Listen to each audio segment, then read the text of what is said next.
Are you ready to be told that everything is a lie? That the history you were taught, the beliefs you inherited, even the wars you mourned, were designed? Not by governments, not by visible elites, but by something you have never seen, something that operates from a level your rational mind refuses to accept.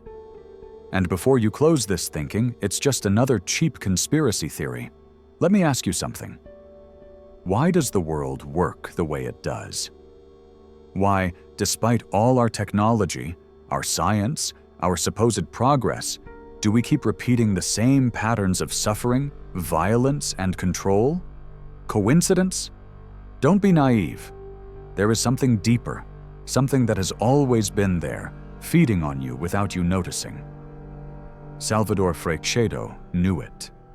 A man who left the cassock behind, who renounced the comfort of the church, who dared to say out loud what others barely whisper in the dark. Freixedo was not a lunatic.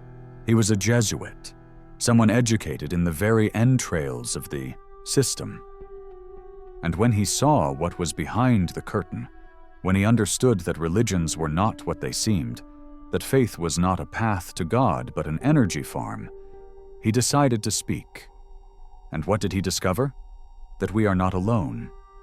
But not in the romantic sense sold to you by movies.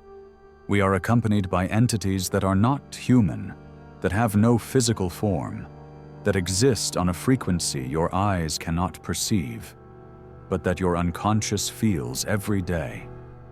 These entities, according to Freixedo, feed themselves, not on food, not on material resources, but on something far more subtle, your emotional energy. Every time you feel fear, every time you suffer, every time you sink into despair, you are generating a vibrational frequency that they consume. They are invisible parasites, and you are the livestock. Sounds brutal, right? But think about it carefully. Why do wars never end? Why is there always a new crisis, a new enemy, a new reason to fear? Because fear is the fuel. Humanity, as a whole, has been turned into a farm of negative emotions, and every tragedy, every conflict, every catastrophe is simply the harvest. Freixedo called these entities the gods. Not in the religious sense you were taught, but in the sense that they are beings superior in intelligence and technology, though not in morality. They do not come to save you. They are not here for your spiritual evolution. They are here because you serve them. Religions, all of them, were created as systems of control. Not to connect you with the divine, but to keep you in a state of submission, worshiping entities that pose as benevolent gods while draining your essence. The Bible, the Quran, the sacred texts of all cultures are not revelations. They are instruction manuals. They tell you how to think, how to feel, how to obey. And every time you pray, every time you beg, every time you kneel before an altar, you are reinforcing the system. But here comes the most disturbing part. These entities do not only control religions, they control reality itself. Freixedo spoke of a manipulation of perception, that what we call objective reality is, in fact, a carefully designed construct to keep you within certain limits. Have you ever felt that something doesn't fit? That sense that there is more than what you see, that official explanations make no sense, that everything is orchestrated. You are not crazy. That discomfort is your consciousness trying to break the illusion. But most never go that far. Most prefer the comfort of the lie over the discomfort of the truth. Think about human history. Every great civilization has had its gods, its superior beings who descended from the sky, who demanded sacrifices, who promised protection in exchange for obedience. The Sumerians had the Anunnaki, the Aztecs had Quetzalcoatl, Christians have Yahweh. Different names, same structure, powerful entities that demand worship and generate fear. Freixedo connected the dots. All these accounts are not mythology. They are records. Records of the same presence operating through different cultural masks. And if you look closely, you will see the pattern repeat. Entities that descend from the sky, that genetically manipulate humanity, that establish hierarchies of power, that demand sacrifices. Does it sound familiar? Because if you think about it coldly, human history is the history of livestock farming. We were bred, domesticated, and now we are harvested. And no, this is not just about the past. This is still happening right now. Look at modern wars. Do you really believe current conflicts are about resources, ideologies, or territories? That is the superficial excuse. The real purpose is to maintain a constant flow of suffering. Every bomb that falls, every child who cries, every mother who loses a son generates a massive wave of negative emotional energy that these entities absorb. Wars are not political mistakes. They are large-scale rituals, and world leaders, consciously or unconsciously, are the priests of this system. Freixedo understood this when he saw that all institutions of power, from the church to governments, operate under the same logic, keeping humanity in a state of fear and dependence. But wait, because the most unsettling part is not just that they manipulate us, but how they do it. These entities, according to Freixedo, have the ability to insert themselves into our minds, to influence our thoughts, to plant ideas we believe are our own, but were implanted. Have you ever had a thought that surprised you? A dark, destructive idea that appeared out of nowhere. Was it yours, or was it suggested? The line is thinner than you imagine. Freixedo spoke of negative telepathy, that these entities can project thoughts and emotions into our psyche without us realizing it. That is why modern societies are saturated with anxiety, depression, and rage. It is not just the stress of modern life. It is a frequency being intentionally amplified. And here is the twist no one wants to accept. Abductions, close encounters, paranormal phenomena are not isolated events. They are part of the same control system. Freixedo abandoned traditional ufology because he realized that the UFO phenomenon was not extraterrestrial in the way we think. These entities do not come from another planet. They exist in another dimension, another frequency of reality. They can manifest physically when they need to, appear as lights in the sky, as gray beings, as angels, as demons, depending on what works best to manipulate the culture in question.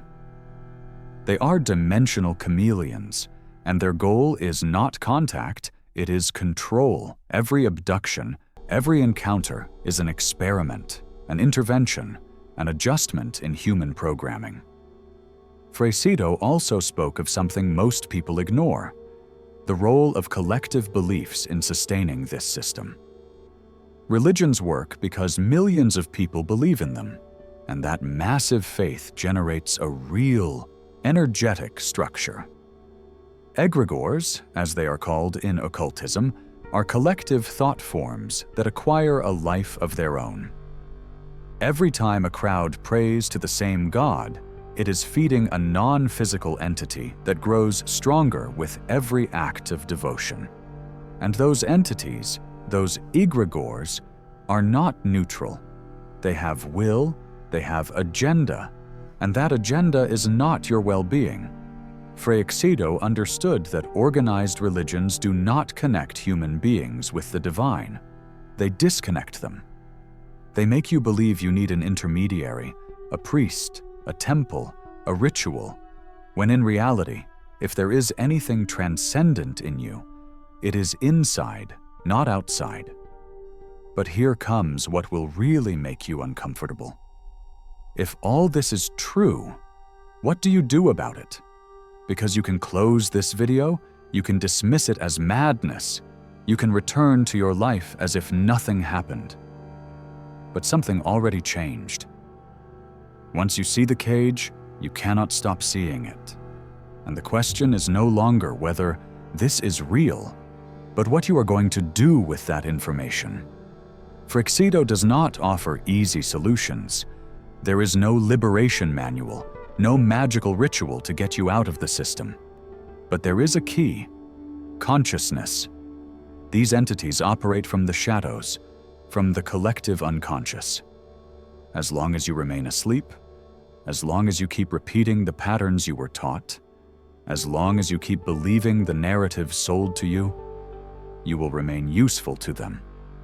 But the moment you awaken, the moment you question everything, the moment you stop feeding fear and begin to cultivate your own inner sovereignty, you become useless to the system. And here is the most brutal paradox. The system cannot force you to obey. It can only convince you to do so voluntarily. Every time you consume news designed to scare you, every time you participate in collective drama, every time you identify with an ideology, a party, a religion, you are choosing to remain inside the farm. For Ex-Jesuit insisted that freedom is not a gift, it is a decision to stop believing in external authorities, to stop looking for saviors, to stop waiting for someone else to rescue you. No one is coming to save you. Not God, not benevolent extraterrestrials, not enlightened leaders. The only way out is inward. But do not misunderstand. This is not an optimistic message. For Ex-Jesuit did not paint a bright future where humanity awakens en masse and frees itself. He was more brutal than that. He knew that most will never awaken, that most will die without ever realizing they lived in a prison. And it is not the entity's fault. It is human cowardice. Because awakening hurts. It means letting go of everything you believed, facing the possibility that your entire life has been a lie, accepting that the people you love, the institutions you respect, even your own thoughts, have been shaped by forces you do not understand. Not everyone can handle that. Most prefer the comfort of illusion over the rawness of truth. And the entities know it. That is why the system keeps working. Because they do not force you. You choose to remain. Now, let's talk about power structures. For Ex-Jesuit did not believe in traditional conspiracy theories. He was not interested in the Illuminati, the Masons, the Bilderberg Group. Not because they do not exist, but because they are only the surface layer. The real forces of control are not human. World leaders, bankers, magnates are just pieces on a board they do not control. They may believe they have power, but they are as manipulated as everyone else. The difference is that they are closer to the entities, more exposed to direct influence. For Ex-Jesuit spoke of how many political and economic decisions that seem inexplicable, that go against common sense, that destroy entire nations for no apparent reason, are not mistakes. They are orders. Orders that arrive through channels the rational mind does not recognize. Sudden inspirations, vivid dreams, inner voices. The powerful of the world are not evil by nature. They are receivers of a frequency that uses them. And here is the terrifying part. You are also a receiver. Every human being is. The difference lies in which frequency you tune into. If you live in fear, if you feed on catastrophic news, if you spend your time consuming content that keeps you anxious, you are tuning into the frequency of control. You are allowing those entities to use you as an antenna to amplify their signal through you.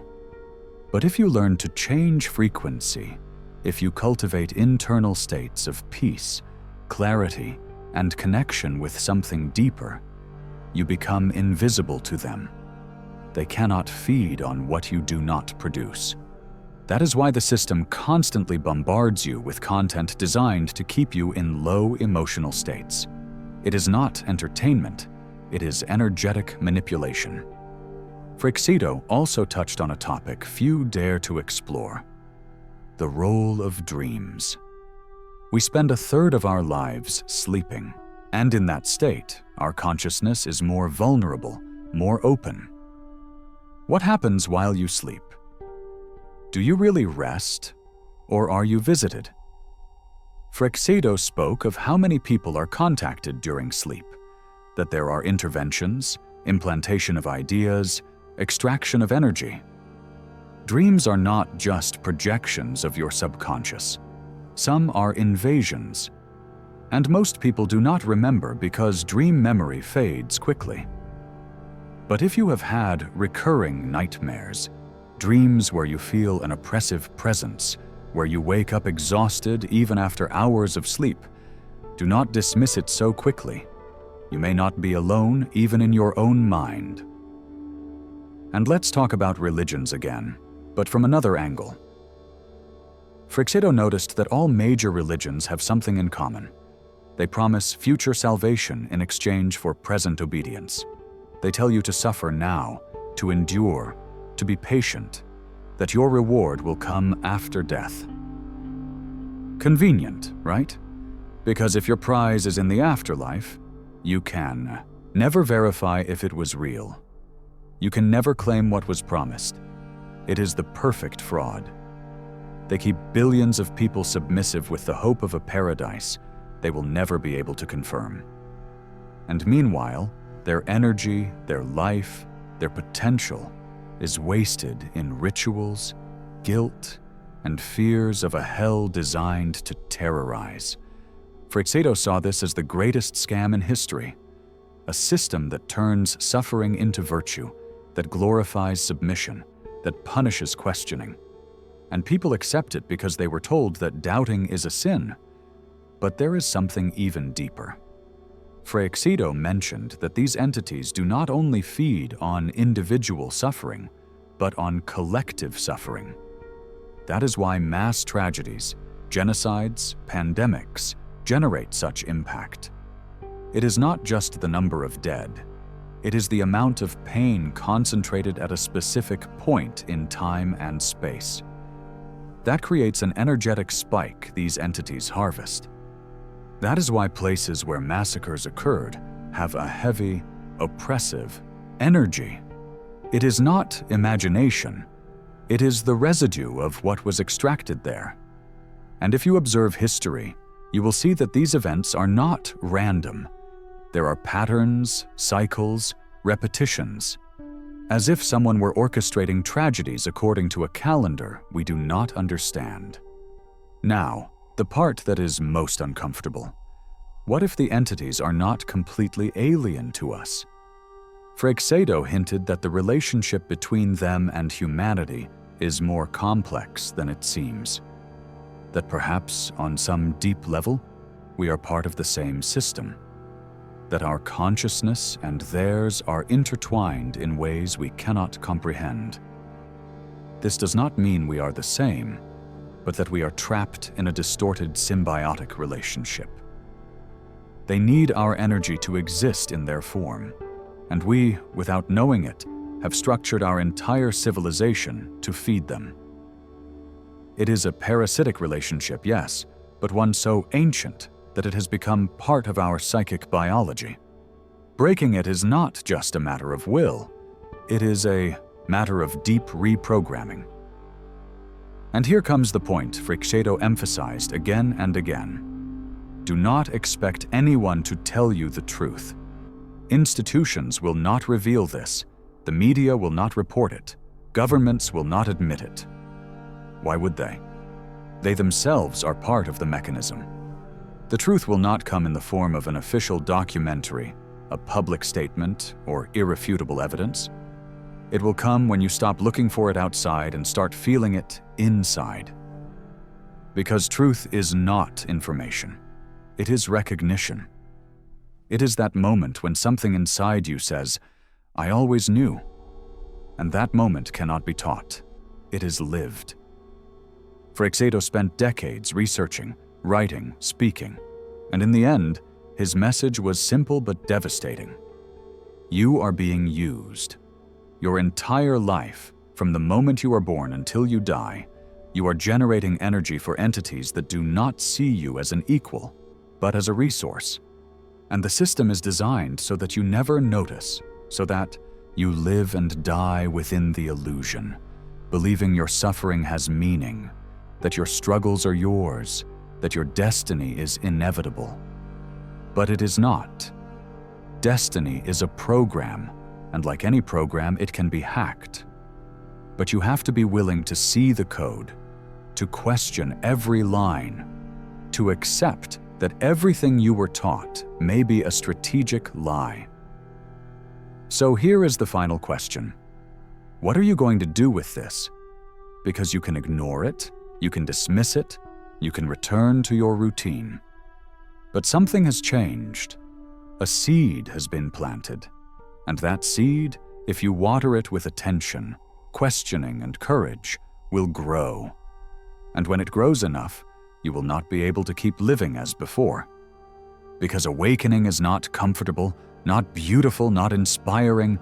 It is raw, it is lonely, it is terrifying. But it is the only thing that truly belongs to you.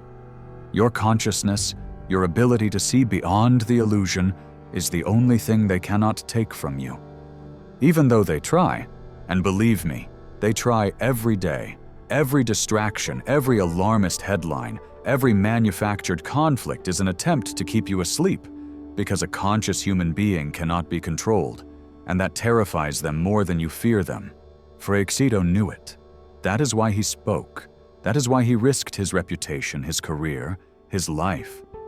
Because there was something more important than comfort. There was truth. And truth, even if it hurts, even if it destroys everything you believed, is the only thing worth it. So wake up, or keep sleeping, but choose knowing it is a choice. And that choice defines everything.